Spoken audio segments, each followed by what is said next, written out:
Welcome students. Today we move to active and passive voice. Future perfect है। आने वाले समय में, भविष्य में जब कोई कार्य पूरा हो चुका होगा, इस प्रकार से वो वाक्य आएंगे। हम खेल चुके होंगे, वे जा चुके होंगे, बच्चों ने अपना काम कर लिया होगा या बच्चों ने अपना काम नहीं किया होगा, या बच्चों ने अपना काम कर लिया होगा, ऐसे सेंटेंस है। तो क्या होता है इसमें? विल हैव प्लस वर्ब की थर्ड फॉर्म।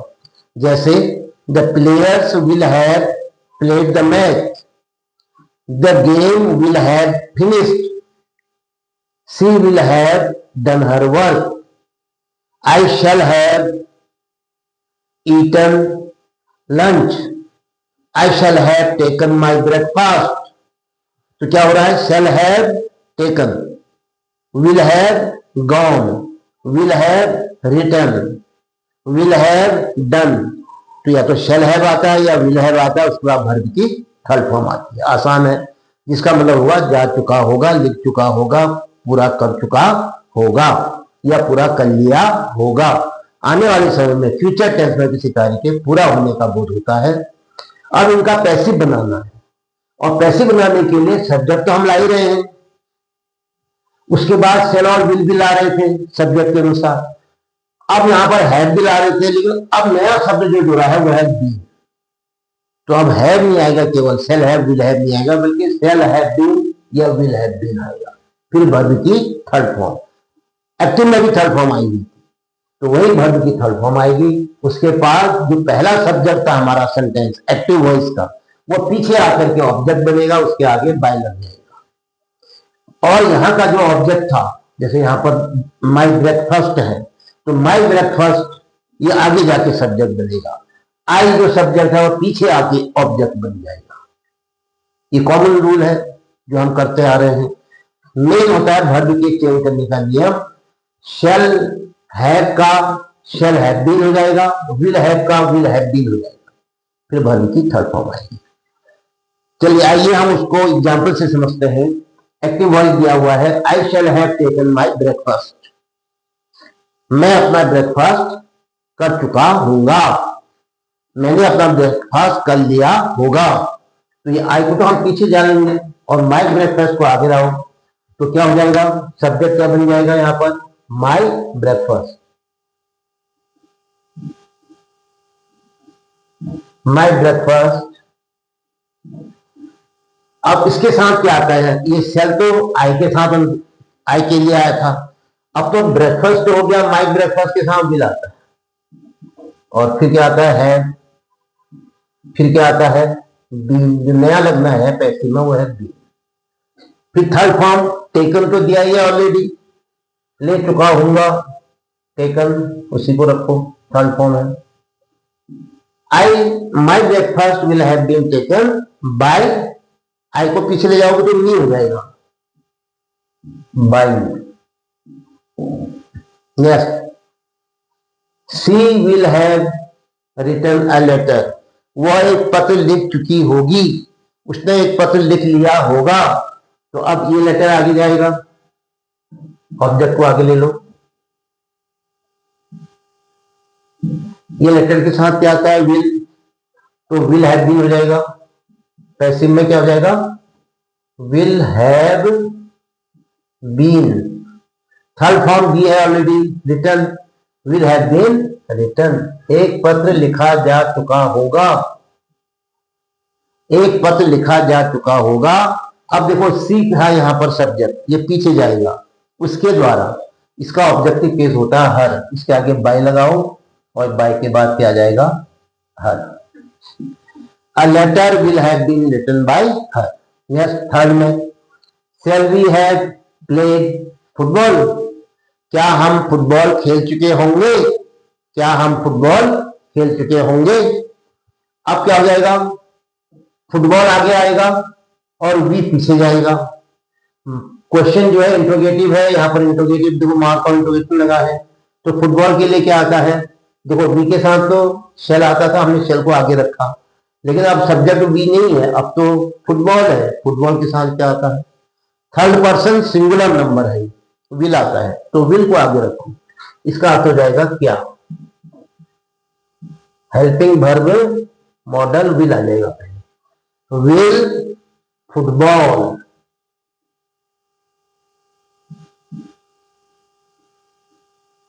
फिर क्या आता है, हैव बीन, सबके साथ, हैव बीन,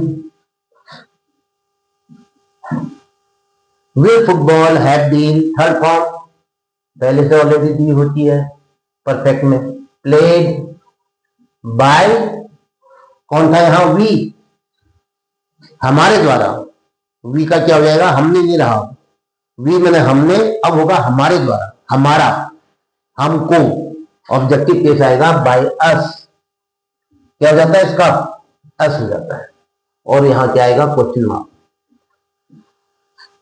क्या फुटबॉल हमारे द्वारा खेला जा चुका होगा, ये इंग्लिश बनेगी, yes, will the masons have made the wall, क्या राजगीर, दीवार चिनने वाले जो होते हैं, क्या राजगीर राजमिस्त्री दीवार बना चुके होंगे, राजमिस्त्री काम करते हैं, डूअर है, आगे दिया है, सही दिया था, एक्टिव में तो ऐसा ही आता है, अब पैसिव में क्या हो जाएगा, दीवार आगे आ जाएगी और राजमिस्त्री पीछे आ जाएगा, क्या दीवार, ऐसा हो जाएगा, क्या दीवार राजमिस्त्री के द्वारा बना दी गई होगी, तो क्या हो जाएगा, वॉल के साथ भी बिल्ली आता है, तो क्या लिखोगे, will the wall,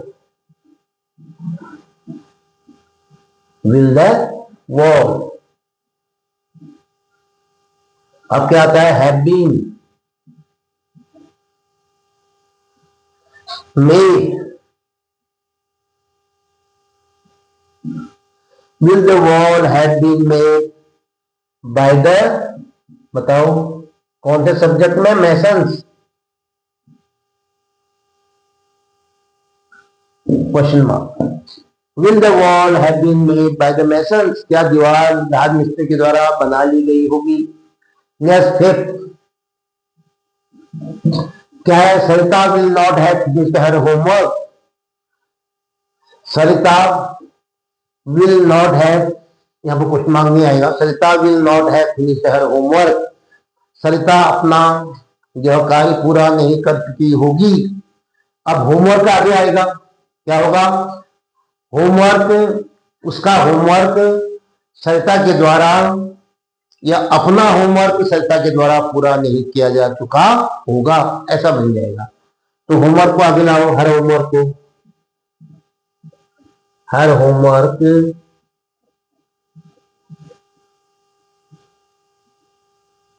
will not, not भी है तो विल के बाद आता है, नॉट, विल या शेल के बाद, क्या कर लिखोगे, विल नॉट, और फिर क्या आता है, तो दिया ही है, देखो वहां भी आया है, हैव बीन, यहाँ हैव आया था, अब यहाँ केवल बीन जुड़ता है, have been finished, third form है ऑलरेडी,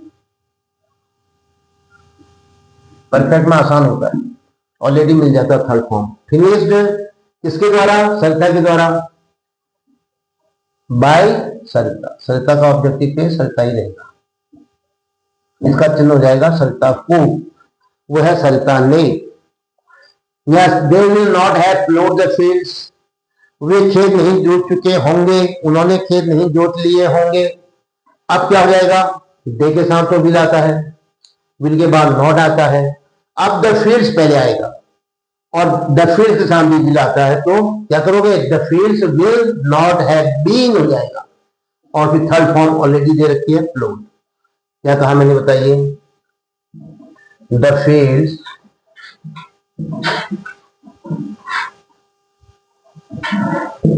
will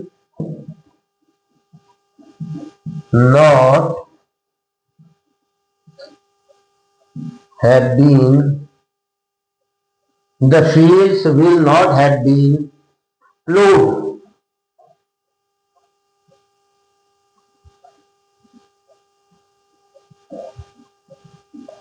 by them, देगा क्या रहेगा, them, by them, yes, क्या अर्थ हुआ इसका?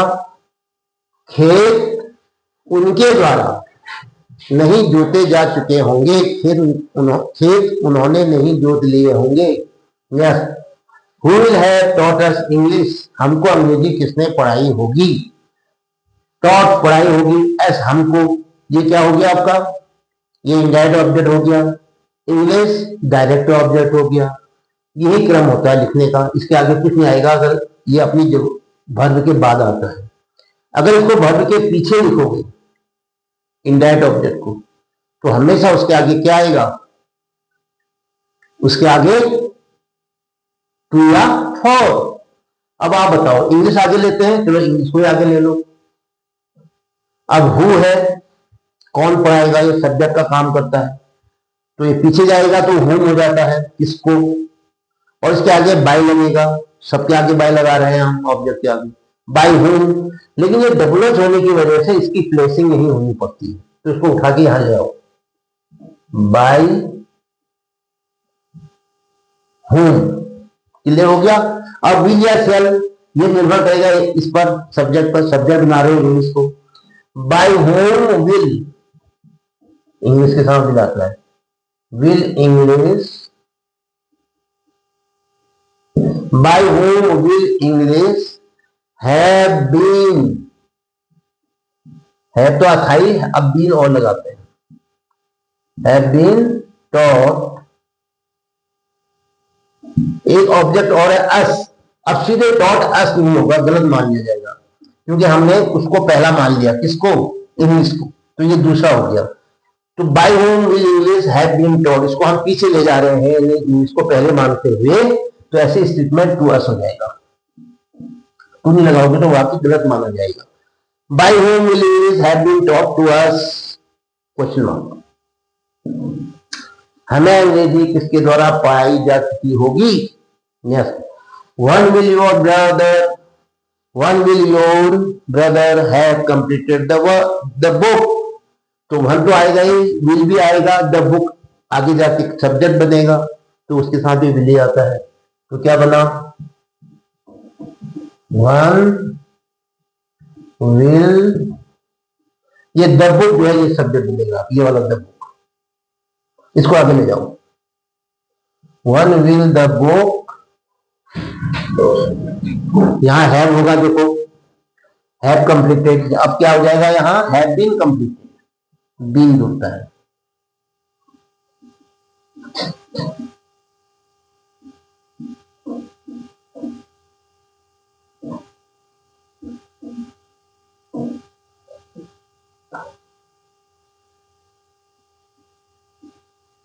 have been completed by your brother.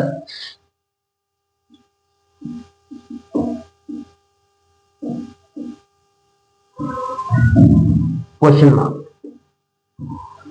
When will the book have been completed by your brother? आपके भाई के द्वारा पुस्तक कब समाप्त की जा चुकी होगी, या कहो कि पुस्तक आपके भाई द्वारा कब समाप्त की जा चुकी होगी।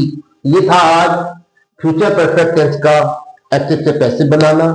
पैसिव का रूल है सब्जेक्ट प्लस शैल या विल प्लस हैव बीन, इसका ध्यान रखो, प्लस वर्ब की third form plus by plus object. इसके साथ ये वीडियो समाप्त होता है। जय